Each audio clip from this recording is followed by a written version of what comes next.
Oke, pada siang hari ini seperti biasa kita akan melakukan live yang sangat bermanfaat. Dan memang di live Vikar School ini kebanyakan bermanfaat ya. Jarang yang tidak bermanfaat. Kreativitas seni ini atau misalnya kreativitas yang sudah kita kenal sejak lama itu akan berhubungan dengan kecerdasan anak. Udah tahu lah ya, anak yang memang misalnya sering menggambar, anak yang memang misalnya sering ingin menggambar atau misalnya melakukan sesuatu, pasti di situ ada kondisi-kondisi anak tersebut memang menyukai seni. Dan dia, menurut teori-teori beberapa teori memang ada disebut namanya otak kanan dan otak kiri. Biasanya seni itu lebih melekat pada teori yang disebut dengan otak kanan. Dan otak kanan ini mekanismenya emang agak berbeda dengan otak kiri. Kalau misalnya otak kanan itu dia bersifat heuristik, kalau otak kiri itu dia bersifat sistematik. Jadi otak kiri itu harus benar-benar tak tak tak seperti itu. Tapi berhubungan dengan seni yang sekarang, kita akan bertanya langsung pada ahlinya. Ini sudah hadir Bang Gaber atau orang-orang yang asik gitu ya. Kalau diajak ngobrol tuh pasti seru gitu nih Bang Gaber. Mohon maaf, perkenalkan nama saya Agung, Bang Gaber. Saya dari Vikar School. Kok enaknya dipanggil apa nih Bang Gaber nih? Atau Bang Gaber aja? Iya, Atau Bang Riza atau Bang Fahmi? Bang Tapir juga boleh. Oh. Bang Gaber gimana? Kondisinya sehat Bang Gaber? Alhamdulillah sehat. Alhamdulillah. Kalau semasa pandemik ini semakin banyak ya. Maksudnya semakin senang gitu untuk berkarya ya Bang Gaber ya? Iya, soalnya emang ya kegiatannya di rumah aja sih. Iya, kita mau kemana lagi gitu. Mm-mm. Oke, silakan Bang Gaber, perkenalkan diri atau misalnya mau menceritakan sedikit tentang biodata atau seperti apa Bang Gaber, silakan. Ya, nama saya Rizal Fahmi sebenarnya nama aslinya. Cuman lebih kalau di Instagram itu ada biasanya saya iseng-iseng bikin karya itu di akun Bang Gaber gitu. Jadi kayak Wah, menyalurkan apa ya? Menyalurkan pengen berkarya aja gitu lewat gambar gitu ya disalurkannya mumpung ada sosial media ya sekarang zaman sosial media jadi coba dimanfaatin aja semaksimal mungkin untuk apa namanya untuk berkarya lah gitu. mantap. Ini panutan saya nih sepertinya. Luar biasa ya, saya juga bermimpi seperti itu Bang Gaber, tapi nggak kesampaian mimpinya. Oh. Kan jalan hidup orang beda. Oh iya.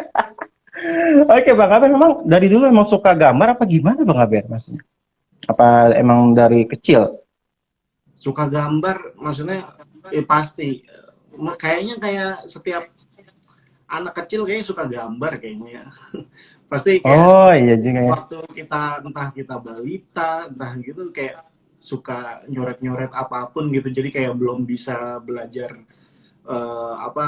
belum bisa melakukan banyak hal terus kayaknya yang lebih seru dilakukan anak kecil tuh kayaknya gambar deh nyoret-nyoret ya ya terlepas bagus atau jeleknya gambar ya cuman ya Hmm.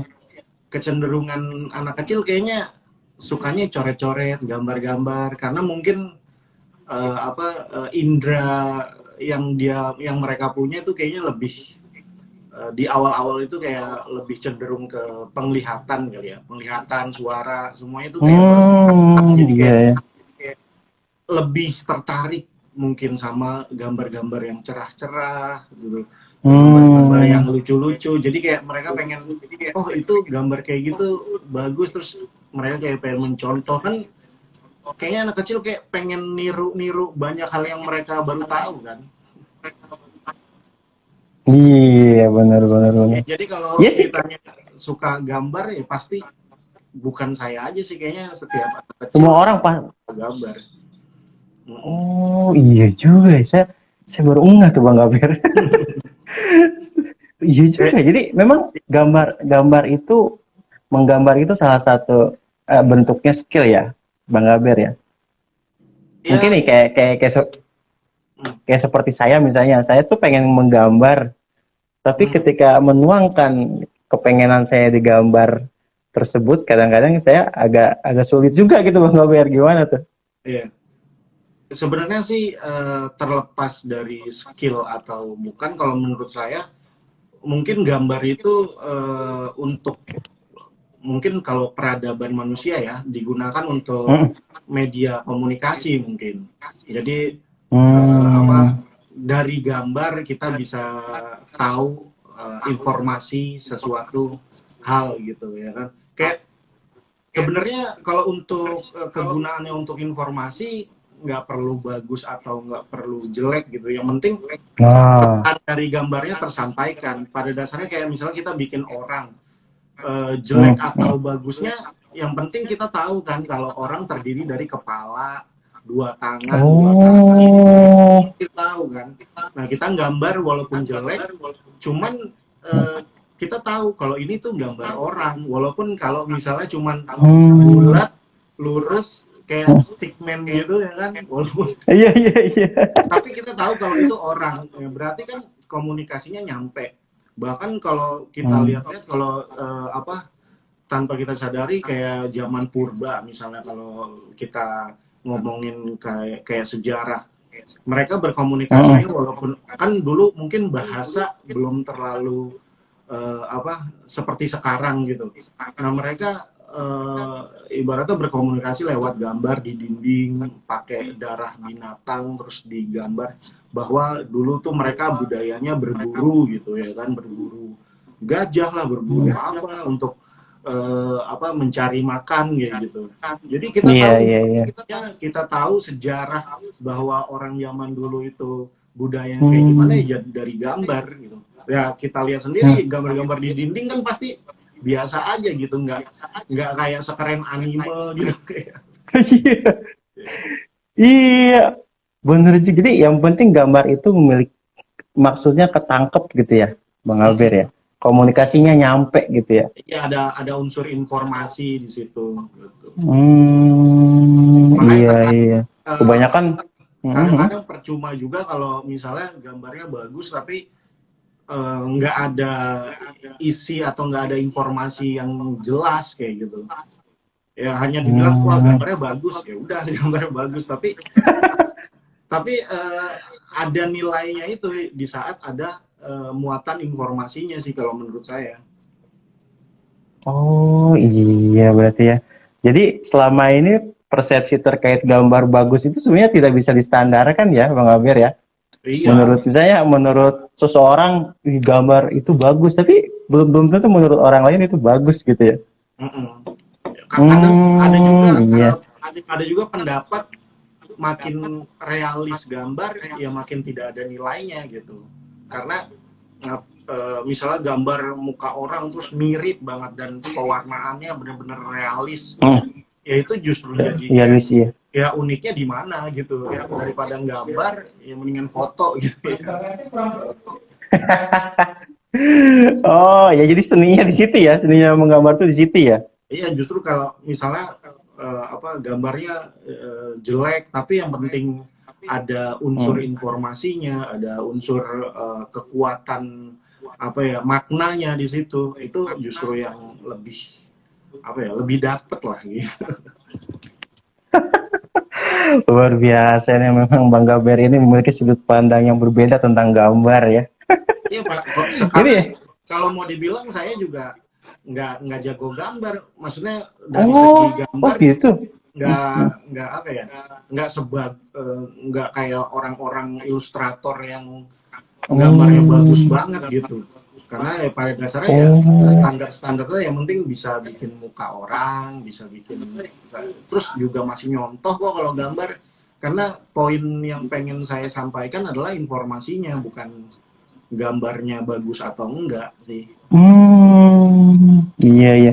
Jadi Bang Gaber ingin menyampaikan bahwa semua orang tuh jangan malu untuk menggambar gitu ya, maksudnya jangan jangan takut untuk menggambar, jangan takut dibilang jelek gitu ya Bang Gaber ya. Iya, yang penting Hmm. eh, kayak kita kan punya banyak cara untuk berkomunikasi ya. Ada juga yang misalnya orang itu punya kepercayaan diri yang besar gitu. Nah mungkin dia bisa berteman atau berkawan gitu dengan berbincang-bincang gitu ya kan. Mungkin memulai obrolan dia bisa. Nah ada juga orang yang pemalu kan. Nah pemalu, tapi kan namanya kita makhluk sosial, kita tuh harus tetap berkomunikasi. Nah banyak cara tuh. Nah biasanya kayak musisi, mungkin dia tidak berani mengungkapkan perasaannya ke banyak orang. Nah lewat lagu gitu ya. Akhirnya berkomunikasi lewat lagu-lagunya gitu. Nah begitu juga ilustrator, komikus, orang-orang yang menggambar ya berkomunikasi ke banyak orang itu melalui gambarnya gitu. Jadi nggak usah mungkin dia nggak pandai berbicara untuk menyampaikan sesuatu itu ke orang lain. Gimana ya cara ngomongnya ya? Lewat gambar aja gitu. Dan itu jadi lebih tersampaikan mungkin gitu. Jadi banyak cara untuk berkomunikasi ya, salah satunya lewat gambar, lewat lagu, lewat musik, kayak gitu sih. Oh iya, jadi memang benar-benar maksudnya makna menggambar itu bukan hanya untuk dinilai saja ya. Jadi banyak untuk di dalam itu tersampaikan beberapa makna informasi juga.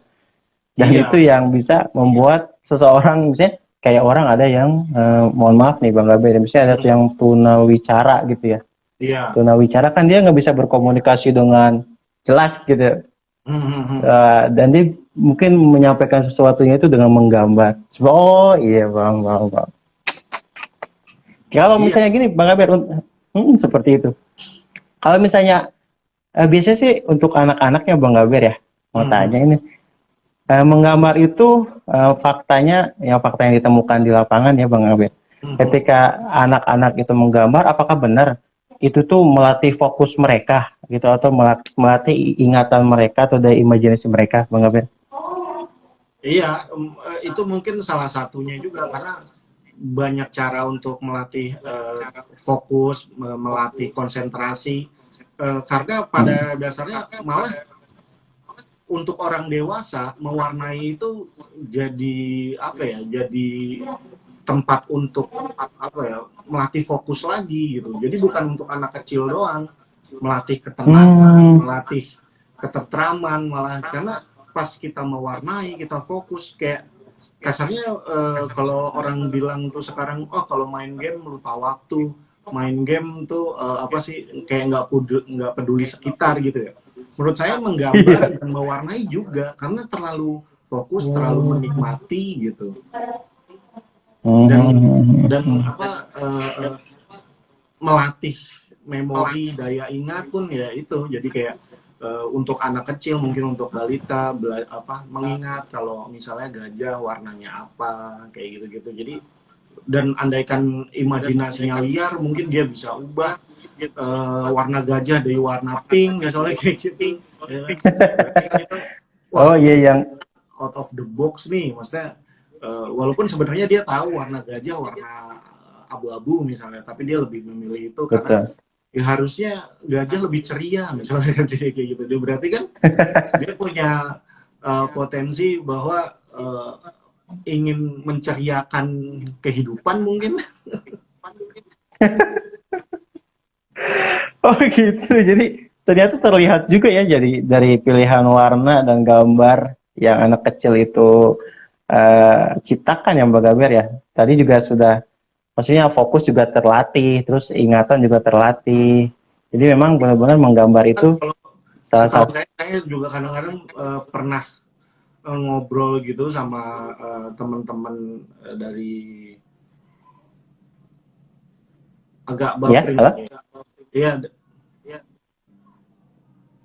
Halo Pak Gamer, masih suaranya terdengar?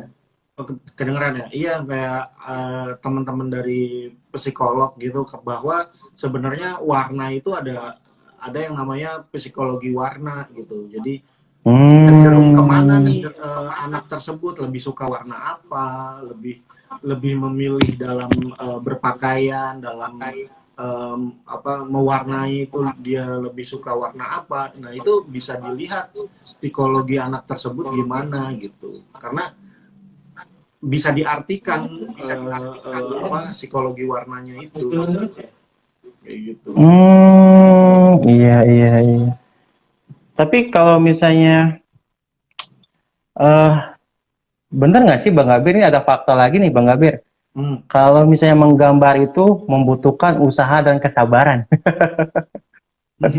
Bener nggak sih itu? Itu kayaknya semua hal deh, itu semua hal. Ya bukan menggambar aja sih, Iya. kayak kita bekerja juga kan butuh usaha, butuh kesabaran. Kita Hmm. ya sesimpel main game juga kan butuh usaha dan kesabaran gitu ya kan. Apapun itu memang butuh usaha deh gitu. Iya, benar, benar, benar. Jadi kalau misalnya ada anak-anak yang pengen bisa menggambar itu nggak bisa ya satu hari jadi gitu misalnya, atau misalnya nggak bisa dia tiba-tiba bisa gambar gitu. Pasti harus memiliki usaha dan kesabaran yang dilatih dalam proses menggambar itu ya Bang Kabir ya. Iya, proses paling penting tuh prosesnya memang. Jadi kayak Hmm. dari tahap dia mau memulai sampai nanti akhirnya dia mahir kayak gitu kan. Ya, Mhm. berlatih itu sambil ngerasa, maksudnya gini, ada yang ingin kita pelajari itu pasti butuh proses dan butuh waktu untuk kita mencapai keahlian tersebut. Nah, biasanya orang itu berhenti karena ternyata apa yang dia pelajari itu tuh bukan yang dia senangi. Nah, misalnya Oh.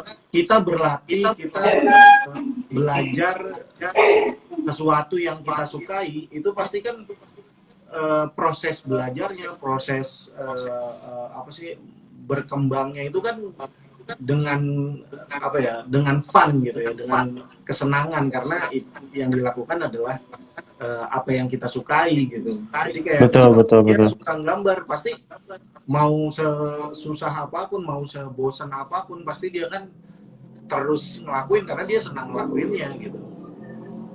Hmm. Ya, terlepas dari itu mungkin ada passion juga di situ ya. Ada istilah passion juga yang bisa masuk dalam konsep tersebut ya, atau bagaimana Bang Kabir? Apakah orang yang passionnya menggambar itu akan lebih senang menggambar, atau memang semua orang bisa menyenangi gambar, Bang Kabir?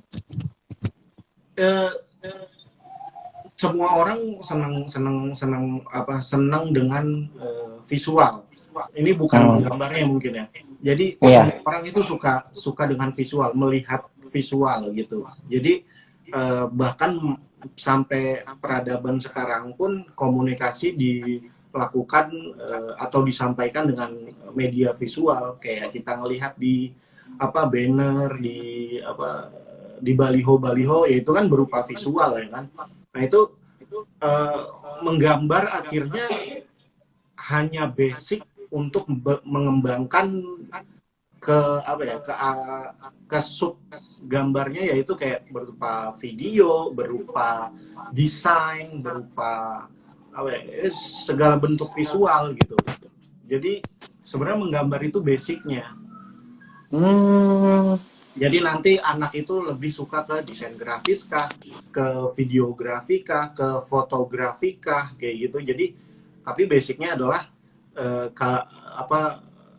menggambar gitu. Jadi sebenarnya visual itu bukan masalah passion lagi, tapi masalah kebutuhan manusia. Oh, iya, benar-benar. Menyangkut salah satu panca indera kita kan, yaitu mata kayak gitu kan. Iya, jadi memang memang sebenarnya orang-orang itu butuh dengan yang namanya visual, dan dasarnya itu dari menggambar ya. Iya, makanya kan kenapa, Menggambar. dan untuk memanjakan selera visual kita gitu sebagai manusia, makanya kita sebagai pribadi kasarnya dandan gitu ya, pakai Iya. kulit rapi, terus kita pakai aksesoris itu untuk memuaskan visual atau keinginan visual orang lain kan. Nah, Iya, iya, betul. salah satunya juga biasanya untuk menarik minat visual orang, yaitu dengan gambar yang bagus, dengan konsep yang bagus. Jadi untuk menyampaikan komunikasi, atau misalnya kayak iklan-iklan kan juga menggunakan visual gitu, entah gambar, entah video, foto Iya. gitu. Jadi pada dasarnya menggambar di saat balita, saat kecil itu tuh penting biar kita tahu, anak kecil tuh tahu bahwa visual itu tuh eh, bisa apa ya, bisa memperindah atau menarik minat orang untuk apa ya, untuk datang lah gitu, untuk menarik hati orang lah gitu. Oh iya, jadi memang sudah nggak asing lagi sebenarnya menggambar itu ya, sudah nggak asing lagi gitu. Memang memang benar-benar sebuah kebutuhan visual manusia, dan itu memang kebutuhan manusia juga pada umumnya seperti itu ya. Iya, visual. Karena ada orang yang mengasingkan dalam hal menggambar, misalnya contoh, ada anak yang memang dia itu senangnya gambar gitu, tapi kadang-kadang si orang tuanya itu berkata bahwa, nak, ngapain sih kamu menggambar mulu gitu. Iya, iya, iya. Nah, kalau menemukan hal-hal yang seperti itu gimana Bang Abir ya? Ya itulah pentingnya, menurut saya, ini juga sebuah keresahan yang saya rasakan juga ya, kayak orang tua tuh kayak nggak bisa melihat bahwa sesuatu yang penting itu seperti apa gitu. Karena saya jadi punya keresahan bahwa kenapa kalau dalam pendidikan, dalam sekolah itu fasilitasnya ada untuk anak, remaja, dan pekerja gitu, tapi untuk orang tua itu nggak ada pendidikan, misalnya kayak pendidikan parenting kayak gitu. Mungkin ada, tapi kan informasinya yang apa ya, yang kurang. Jadi nggak semua orang punya privilege informasi bahwa ini loh ada pelatihan parenting atau gimana.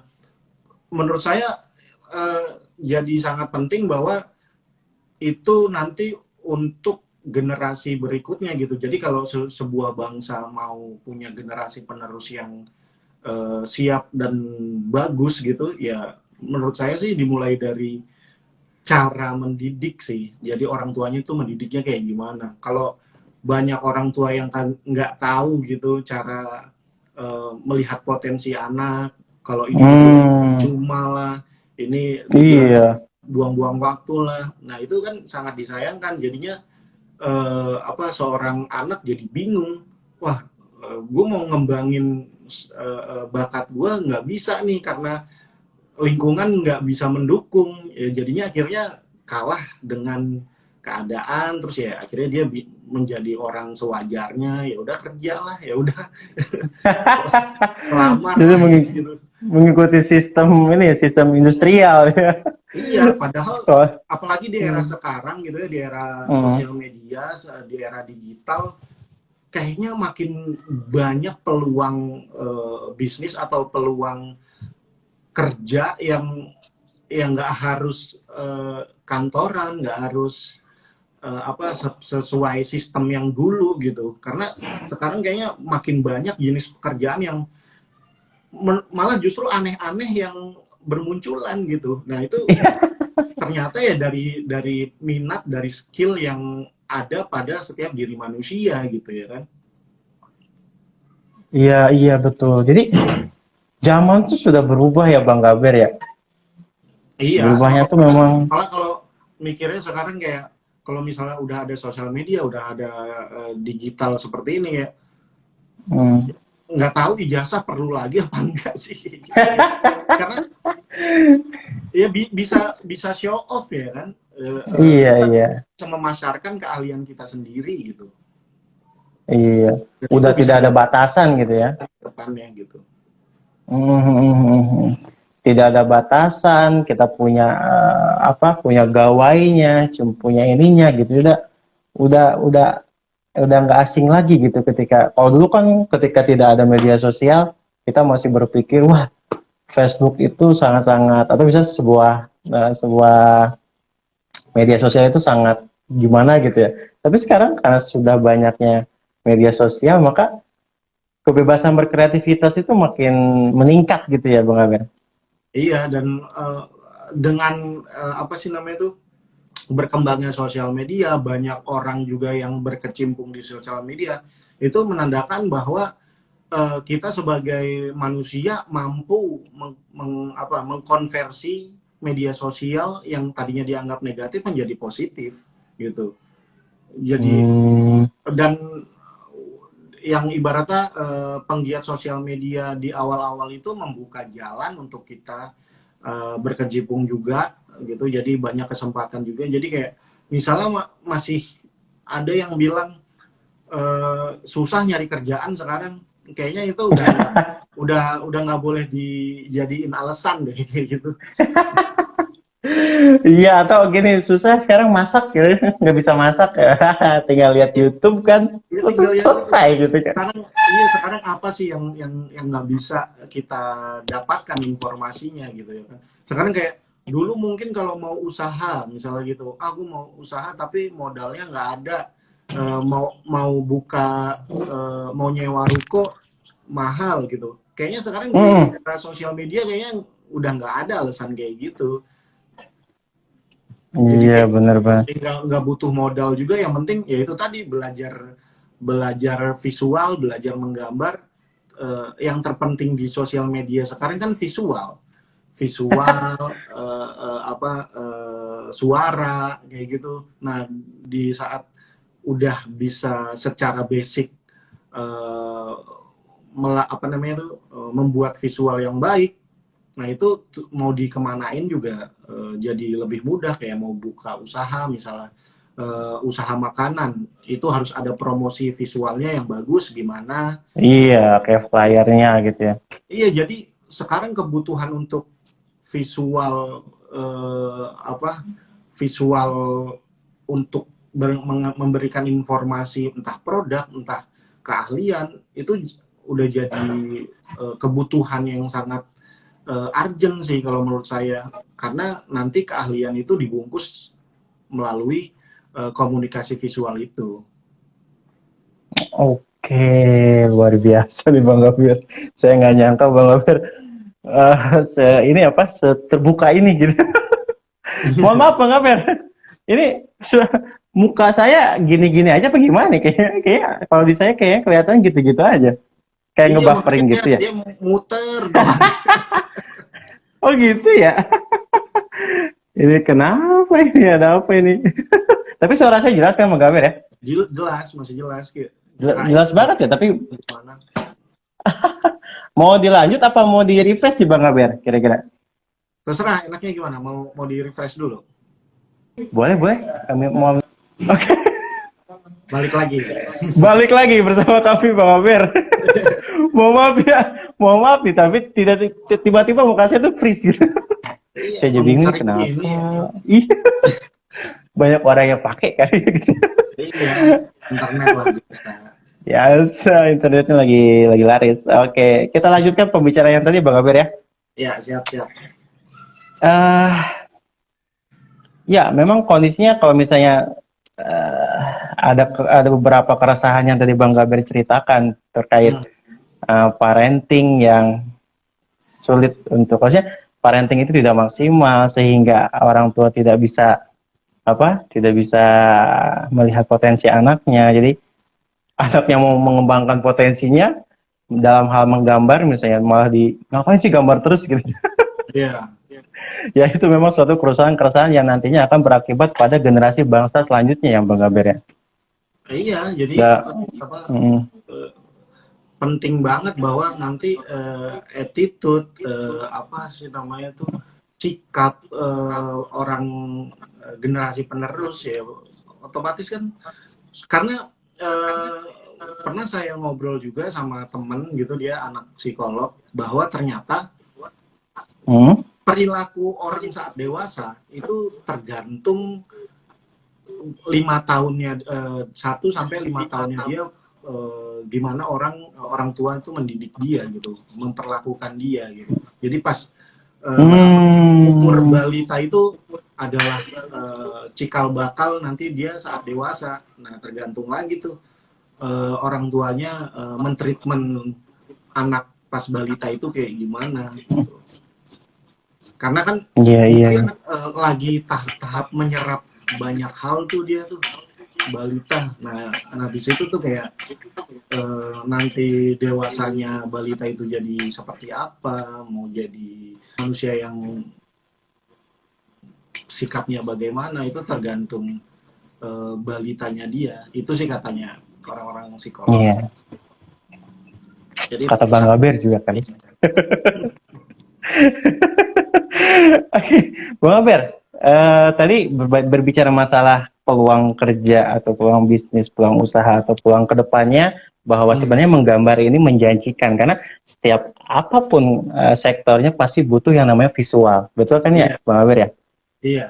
Apapun sektornya, mau sektor dagang, mau sektor bisnis, itu paling membutuhkan dengan visual gitu, maksudnya paling erat dengan visual.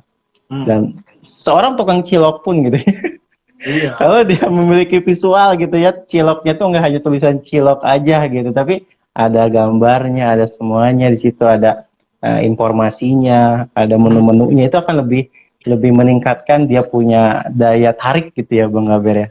Iya, karena sebenarnya kita bisa melihat dari kayak kita waktu kecil gitu.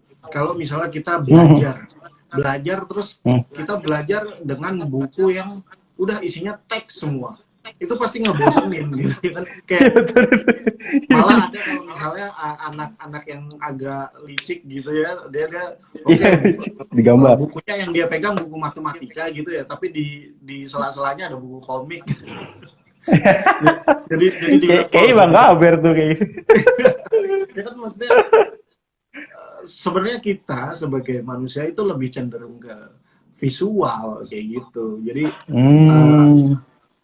ibaratnya alangkah baiknya juga misalnya apa sih namanya, kayak mempelajari matematika, mempelajari fisika, mungkin mempelajari sejarah, tapi juga dibantu dengan visual. Itu kayak lebih menarik dan mungkin bisa lebih mudah dicerna oleh indera kita kayak gitu. Karena mungkin kalau teks semua tuh kayak aduh gitu, kayak kan dulu kan kayak anak kecil gitu kan. Nah itu kan menandakan bahwa sebenarnya mau dari kecil apa udah dewasa, entah sudah tua, orang cenderung lebih tertarik dengan visual kayak gitu. Oke, ya memang betul sih.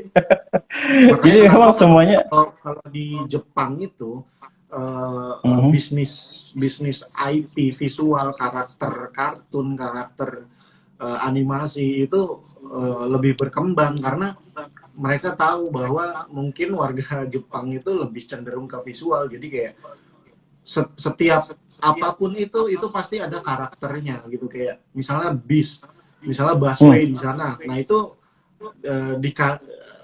setiap busway-nya dikasih karakter visual.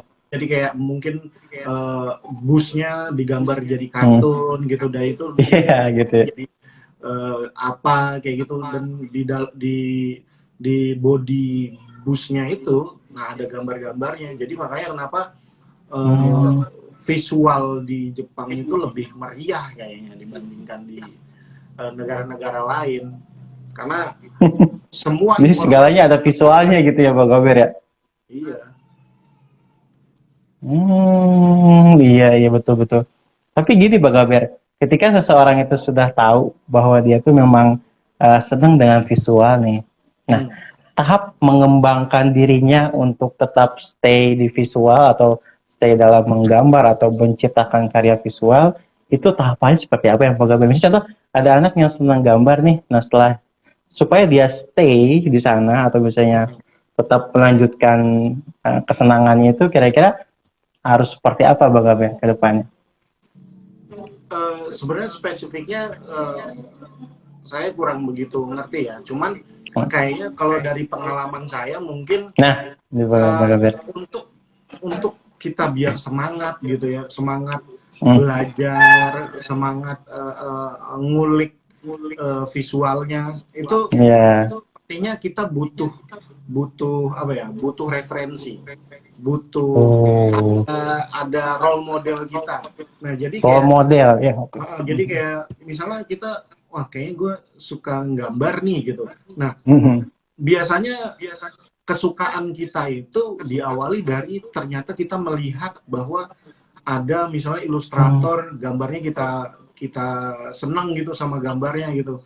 Wah, kayaknya kita ngefans banget nih sama misalnya animasi apa? Animasi Doraemon misalnya kayak gitu ya kan. Naruto.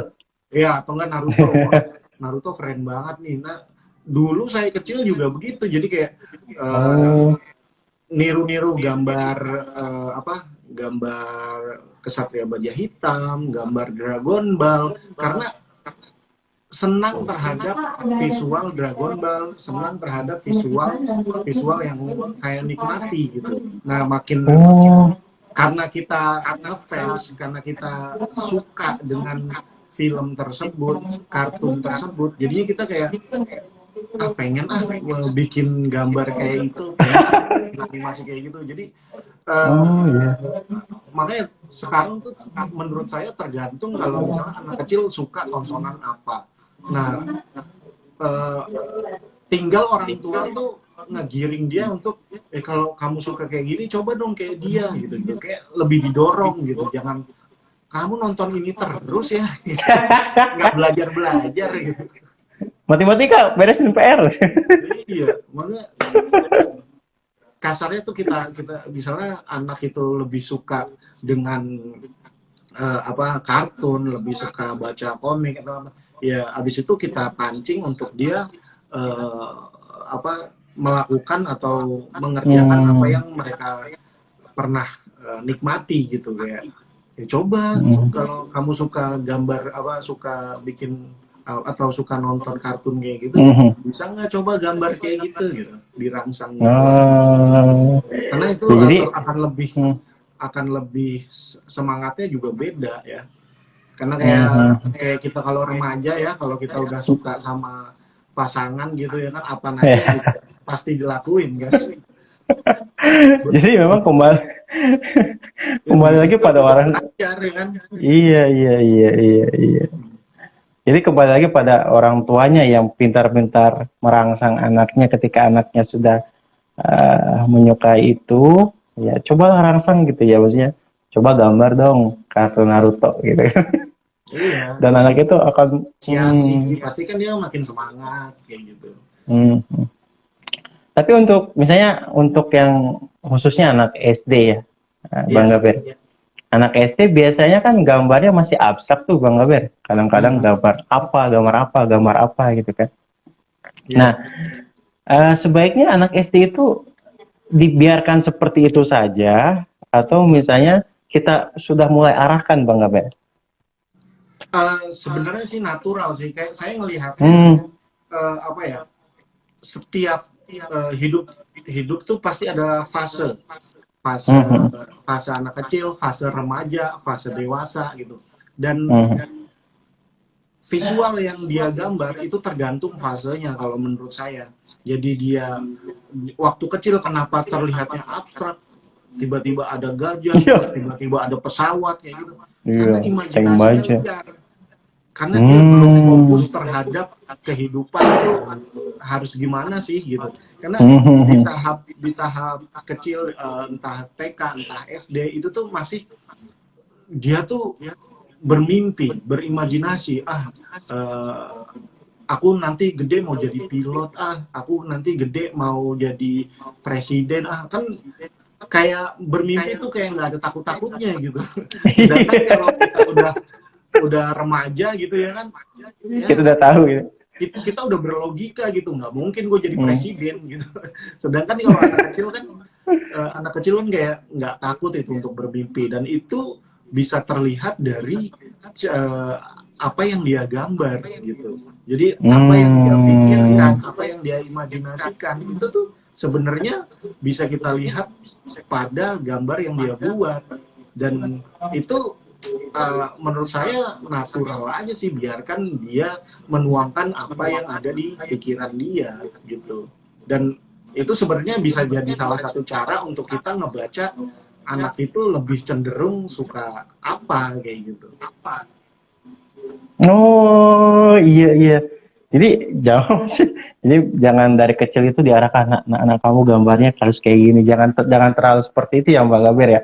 Ya itu Biarin mungkin aja natural dulu aja ya. ya mungkin itu pas saat remaja gitu yang sudah mungkin logikanya sudah mulai terbentuk kayak gitu. Jadi mungkin ada step-stepnya sih. Jadi biarlah anak kecil itu menggambar seliar mungkin, ngewarnain seabstrak mungkin gitu. Nah, biar kita juga tahu karakternya bagaimana, terus dia juga ngerasa punya kebebasan untuk berekspresi. Iya. Gitu.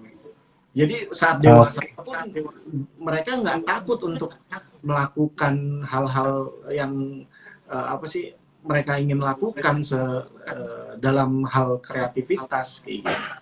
Iya, jadi mereka tuh pede lah gitu ya ketika kita membiarkan kreativitas itu dari kecil tertuang. Jadi mereka tuh ketika besar itu memiliki percaya diri yang lebih gitu ya Bang Gabir. Iya, kan kalau setahu saya sih ya kayak orang-orang yang berhasil, orang-orang yang akhirnya bisa membuat sesuatu itu karena mereka berpikiran di luar dari orang kebanyakan. Karena orang kebanyakan itu mungkin takut sebenarnya, bukan nggak bisa, tapi takut karena misalnya ya kalau ngewarnain langit ya harus biru gitu. Ya kalau biru ya bukan langit gitu. Tapi orang-orang yang akhirnya berani mewarnai langit dengan warna merah misalnya, yaitu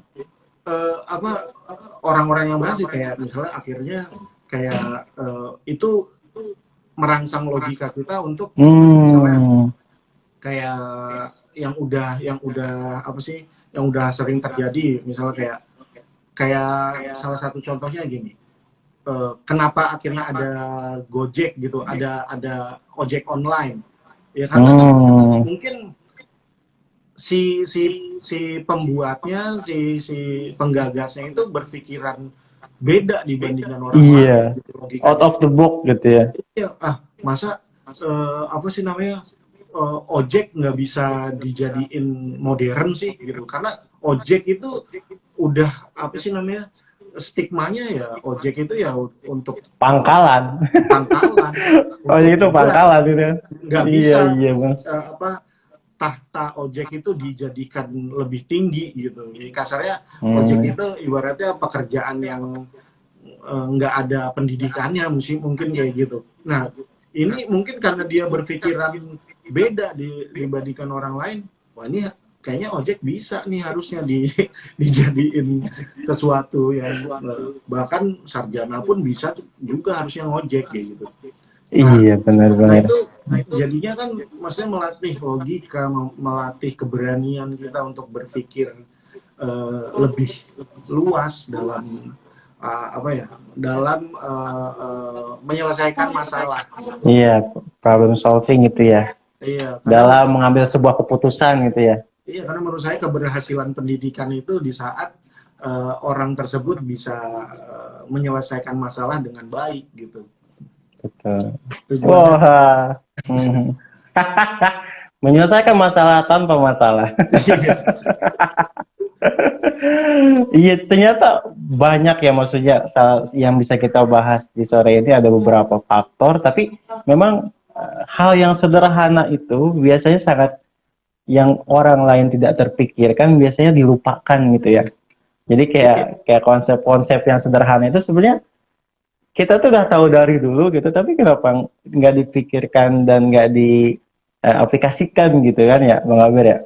Iya gitu, karena mungkin kita udah terlalu dididik untuk berpikiran Harus gini, selalu, gini. iya, Iya. kita terlalu sibuk memikirkan hal besar, jadi melupakan hal-hal kecil yang sebenarnya itu lebih lebih kita butuhkan dibandingkan hal-hal besar itu gitu. Jadi iya.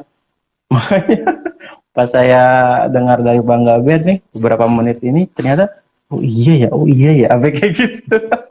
Jadi kasarnya Oh kayak iya benar. kita punya cita-cita itu, kita punya cita-cita pengen punya rumah. Mm-mm. Nah kita itu kan hal besar dalam hidup kita. Nah tapi selama kita belum punya rumah, gitu kayaknya kita merasa hidup kita masih susah.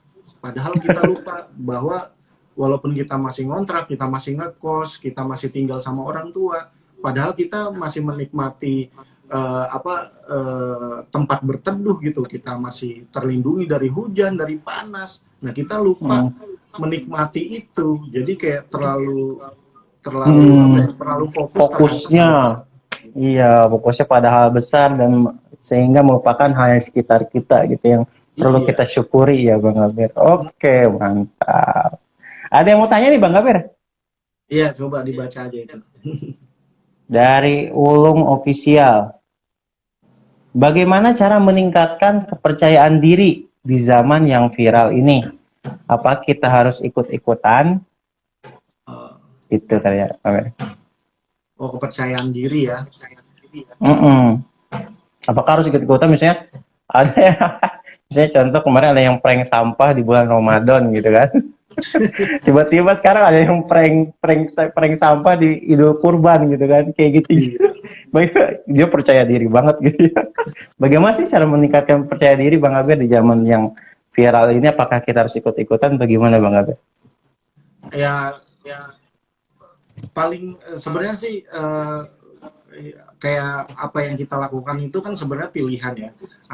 Makanya di dalam kehidupan kan ada negatif, ada unsur positif gitu. Jadi ya kita mau memilih yang negatif atau yang positif. Nah, terlepas dari kepercayaan diri itu sebenarnya kepercayaan diri itu tercipta di saat apa yang kita lakukan itu sebenarnya apa yang kita kuasain gitu. Jadi kayak sebenarnya kayak ngobrol sama orang pun gitu. Kita akan lebih percaya diri kalau obrolan itu adalah obrolan yang kita kuasain, yang kita tahu gitu. Nah, misalnya tiba-tiba ngobrolin tentang apa yang kita nggak tahu kan pasti waduh, gue nggak bisa gitu. Iya ngobrolin itu gue nggak tahu lagi tentang apa politik misalnya kayak gitu. Nah itu kan jadinya kan timbul ketidakpercaya dirian karena kita nggak ahli di bidangnya gitu.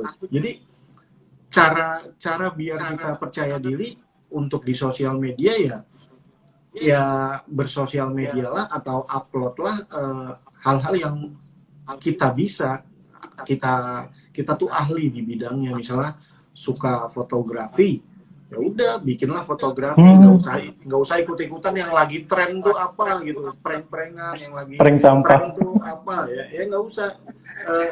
Kenali diri dulu aja sih sebenarnya. Kenali diri, saya tuh lebih cenderung kemana ya, saya nyamannya tuh di mana ya, kayak gitu. Di situ percaya diri mungkin bakal timbul dengan sendirinya karena kan nanti di saat kita lempar ke sosial media terus ada yang mengkritik. Nah, sedangkan kita lebih kita tahu dan kita ahli di bidangnya. Di saat ada perdebatan kita bisa menjawab. Oh, menurut saya kan ini. Kan menurut saya sesuatu ini kan harusnya begini gitu. Karena kita ahli. Nah, kalau kita nggak ahli terus kita tuangkan di sosial media di saat itu salah di mata orang ya kita nggak bisa jawab kan susah juga. Iya, apalagi ikut-ikutan ya Bang Gaber ya. Iya, ngapain ikut-ikutan? Jadi kita fokus pada yang apa kita bisa atau pada yang kita memang di situ tuh sukanya gitu ya.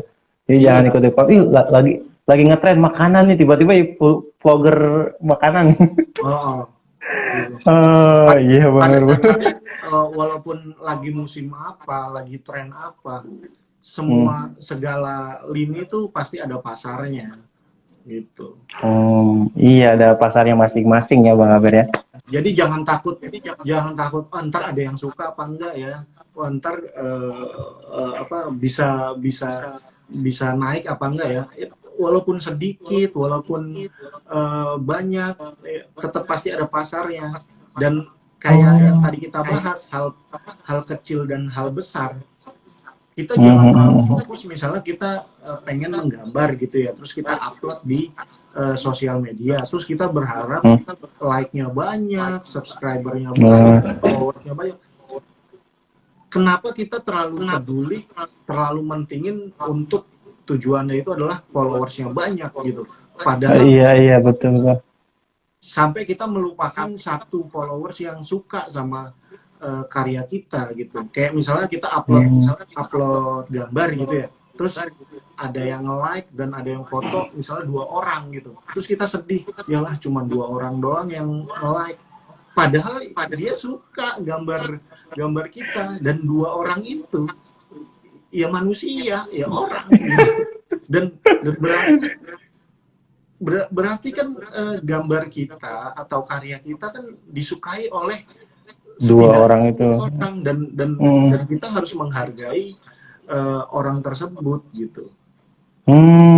Jadi kita harus pandai-pandai mengapresiasi respon orang yang Bang Aber ya. Iya, karena belum tentu kita bikin sesuatu terus disukain oleh 1 orang pun, ya belum tentu kan. Nah ini ada 1 orang yang suka atau 2 orang, sekecil sedikit apapun ya berarti kan ada yang suka, dan berarti karya kita, apa yang kita buat ternyata membuat segelintir orang bahagia, segelintir orang itu senang. Ya berarti kan setidaknya kasarnya kalau di agama tuh kita dapat pahala lah. Iya betul. Kalau pahala nggak mikir banyak atau dikitnya yang terdampak ya. Betul. Ya udah jadinya pahala, udah yang penting kita senang lakuinnya gitu. Iya betul. Ternyata dalam berkarya itu yang penting kita tripite istiqomah itu apa namanya? Terus penerus gitu ya Bang Aber ya. Nah iya, meskipun jadi istiqomahnya itu ya harus ada, karena kan tapi udah pasti konsisten, udah pasti istiqomah. Konsisten. Yang kita lakukan itu yang kita senangi sih. Oh iya, oke Bang Aber. Ini Bang Aber ngomong-ngomong kayak sering masuk TV nih kayaknya Bang Aber ya. Nggak mau TV gitu kan, puasanya terbuka gitu, luar biasa Bang Aber. Saya sangat suka sama orang-orang seperti Bang Aber ini nih. Jadi semakin pengen lama gitu. Tapi mohon maaf Bang Aber, karena tadi ada pemberitahuan. Tadi ada pemberitahuan terkait masalah ada pemadaman koneksi di daerah sini. Ternyata saya diberitahukan oleh admin. Jadi sebenarnya masih banyak nih yang pengen ditanyain nih Bang Aber nih. Oh iya. Iya, tapi kondisinya seperti ini dan mungkin kita akan mengakhirinya sampai sini Bang Aber ya. Oh iya. Akan mengakhiri sampai sini dan obrolan kita ya. Ya semoga bermanfaat dan nanti di lain sesi kita bisa bertemu lagi Bang Aber ya. Oh iya, kita bisa sharing-sharing. Oke, Bang Aber ada kata-kata terakhir Bang Aber? Kata-kata terakhir. Maksudnya pesan-pesan. Nanti kalau saya tolong gitu. Maksudnya pesan-pesan yang penutupan atau closing power Bang Aber, closing. Ya mungkin apapun yang kita senangi sebenarnya itu hal positif gitu. Jadi kalau andaikan negatif itu sebenarnya ruang dan waktunya yang belum tepat kayak gitu. Jadi apapun yang kita pengen lakuin sebenarnya lebih peka terhadap ruang dan waktunya. Jadi kayak misalnya anak kecil gitu, ajarkan anak kecil untuk misalnya dia punya minat gambar. Nah biasanya anak kecil itu coret-coret tembok kayak gitu ya kan, gambarnya lebih suka di tembok. Nah itu kan misalnya ngerusak tembok gitu. Nah ajarkan ke anak kecil bahwa ada konsep ruang dan waktu. Nah, kalau Oh, ya. ruangnya itu bagusnya di kertas. Sini. Nah, Oh, dan waktunya itu waktunya tuh ya. saat pagi hari atau sore hari atau menjelang tidur gitu. Jadi ada waktu-waktu yang cocok untuk melakukannya gitu. Jadi sesuatu itu akan jadi positif di saat kita menaruhnya di ruang dan waktu yang tepat kayak gitu sih. Itu aja paling. Luar biasa. Konsep ruang waktu. Bukan lorong waktu, bukannya tapi ruang waktu ya. Luar Ntar biasa. Zidane Sangat atau Haji. menginspirasi. Nanti nggak bisa balik lagi. Iya. Oke, Bang Aber, terima kasih banyak untuk sore ini. Ya. Saya Agung dari Fikar School. Mohon maaf apabila ada kesalahan. Selamat sore Bang Aber. Sehat selalu Bang Aber ya. Ya, Distancing. Terima kasih banyak Pak Aber. sama-sama.